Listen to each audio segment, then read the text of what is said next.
the pinnacle of esports competition. This is what we're here for, ladies and gentlemen. The pinnacle of mobile Fortnite esports. Yes, he has the purple semi-sniper, and I guess unless the guy gets in your face with a purple tac heavy shotgun. But. Yeah.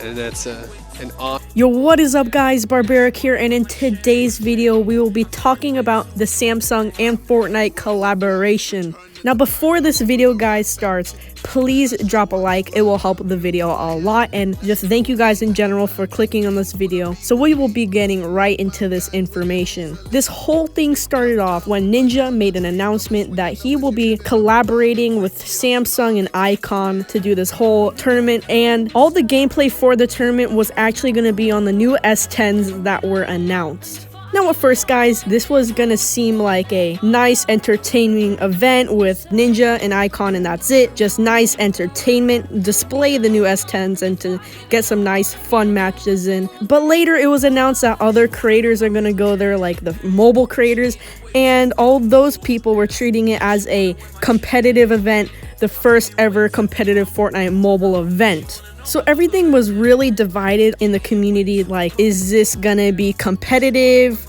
What is happening here? Because at first it seems like it was gonna be chill, and then it started to get more serious as all the pro mobile players started announcing that they're gonna be playing in it. So I was sat there confused until the day it was the Samsung event, and oh boy, it was a disaster. Let's get into the gameplay, guys. What the bare bone of what this whole thing was. The main gameplay of it was a couple pros, and then the rest of the people seemed like they've never even touched a phone before. Seems like they just were walking one day in LA, saw this event, came into the place and was like, hey, let's do this event. You heard of that Ninja guy? Yo, let's do this. So yeah, the majority of the players were not the best, to say the least. And in the background, guys, I'll have some gameplay throughout the whole tournament so you can see what the level gap is, and it's very depressing. These guys' skills were so bad, it was just unbearable to watch. The whole stream chat was just typing boring, why is this a thing? And I occasionally saw some mobile pros come in like really triggered, and they're like, yo, I wish I came to this event. So it was just all around a disaster in terms of gameplay, and just, I don't know, because since half of it was marketed as competitive and it was not a really good look since all of the people were bots. So also getting into the gameplay, the commentators, there was two of them who were doing the event, and they just seemed like they had no clue of what was going on. They were just saying weird stuff like purple tacs, heavy shotguns, semi-snipers, and those aren't even in the game anymore, and yet they were still talking about them. It was kind of strange. And this whole thing, it just felt like it was a competitive event set up that way, and it turns out that wasn't really the case, because as you guys see in the gameplay, the people didn't really know how to play. Another thing that also triggered a lot of people was that you had to play on the S10s. There wasn't any tablets, you couldn't play on your own device, it was strictly only on the S10s. Now, this didn't really make sense because it's kind of like having the Fortnite World Cup and making everyone play on PC, even the console people. That doesn't seem fair. But it's basically like, if you're marketing it as a competitive event, phone and tablet are completely different. Different claws apply. There's different positions on the screen that you put your buttons, and it's just all around not the best. They could have at least marketed their Samsung tablets, something like that, but it's just, in general, just made me really triggered. It would be way more entertaining if they let the creators bring their own devices, they use their own tablets. You didn't have to use a Samsung phone unless you're like on the main stage or whatever. And by doing these things, make the gameplay look more entertaining, making the Fortnite downloads increase. It would kind of represent the new phone, because like, come on, you're kind of faking the gameplay. These people off the street basically wouldn't represent the mobile community, and mobile would just be more respected in general. But it just seems like the whole Samsung and Fortnite, they just seem too confident in the phone, and Fortnite just seemed confident in their default setting style also, because if you guys didn't know, in the event also, they made the creators and everyone play on the default HUD. The default HUD is absolutely terrible, so the fact that they made them do this was just crazy. So eventually, I think it was Ducky was the one that said, hey, we need customized HUD or else we're not doing this because it is impossible to play on the normal HUD. And they finally agreed, so that was very good, but it just seemed like they were too confident. This event came too early, and I think that was pretty much the downfall of this event. The good thing about this event is that actually helped some smaller creators like Elite Isaiah. He got some more exposure, and clearly you can see that through his analytics. So yeah, that pretty much summed up the whole gameplay aspect of the tournament. Now we will be getting into the backlash of this tournament. The mobile community absolutely despised it. Nobody liked it at all. And the rest of the communities like PC and console, after they saw this, they just thought all the mobile players were bots. And including some people in chat, actually, they were like, wow, this is mobile, I'll never switch to this platform ever.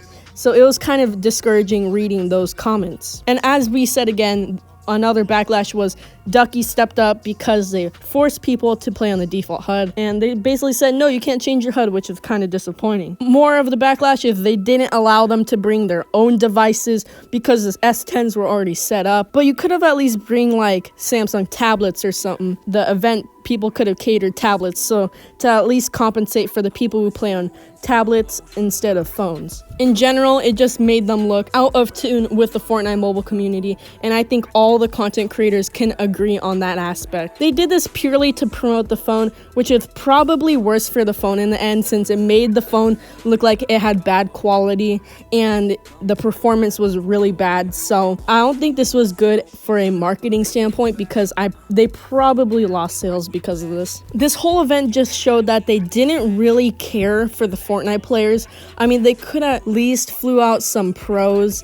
Like, why couldn't they do that? It wouldn't be so hard. It would make the whole event more entertaining, probably bringing up sales. I don't think Samsung or Fortnite knows the effect this event did on the mobile scene, especially because the commentators were saying things like, this is going to be the pinnacle of Fortnite mobile esports. This is the event to be watching, and that overall just triggered a lot of people. So yeah, this whole event just was negative. Pretty much every single thing about it was just negative, especially in the responses. So now let's get into some fixes they could have done for the event. They could have flew out a bunch of the higher creators like Ducky, SSN Santa, all those people. They could have flew them out, pay the extra bucks to just make the event more entertaining, leading into all the other platforms respecting mobile more, and maybe they would get more exposure for that. Another fix they could have done is maybe the workers on the event could have played, or maybe some skilled, mildly skilled, mediocre people could have played in the event rather than random people. This will just make it more entertaining in general. And I know it was kind of marketed as a fun thing that come here to play with your friends, but when you have a fun market and then a competitive market both mashed up just together, it doesn't really make sense. Just pick which one you want, a fun event or a competitive event. Don't mix them in, because this in general makes the whole thing look way worse. Another thing they could have done to make the event better is fix the point system. The point system was largely shifted towards placement points and not kill points. Basically, all you had to do was camp to pretty much play with Ninja. So all the players were just rolling in ballers the whole game or doing that stuff. They could have made placement points less important and make the kills more important to get some better gameplay out there. I can guarantee most of the gameplay was just running and harvesting. That was pretty much it. Another thing they could have done was also flew out some pro controller players and then hook up controller support to flex on the controller support feature.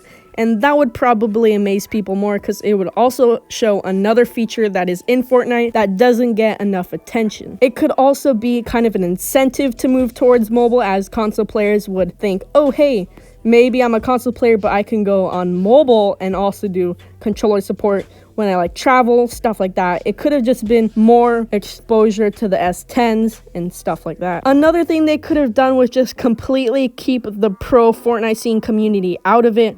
It was kind of marketed as a fun event, as Ninja said in his advertisement. They could have pre-recorded a lot of the tournament also, just to keep the gameplay quality up, because most people left the stream because the quality was just not good enough people were running around. There was a lot of just bad mistakes that were in the event. If they could have kept it pre-recorded, they would have better gameplay and still have the Ninja and Icon live along with the people who won the qualifiers. So yeah guys, that is pretty much it for the fixes. Hopefully you guys enjoyed this video and just realize how bad the event was. If you guys enjoyed this video, please drop a sub. It will mean a lot. And thank you guys so much for watching. I will see you guys in the next one. I got me some medicine.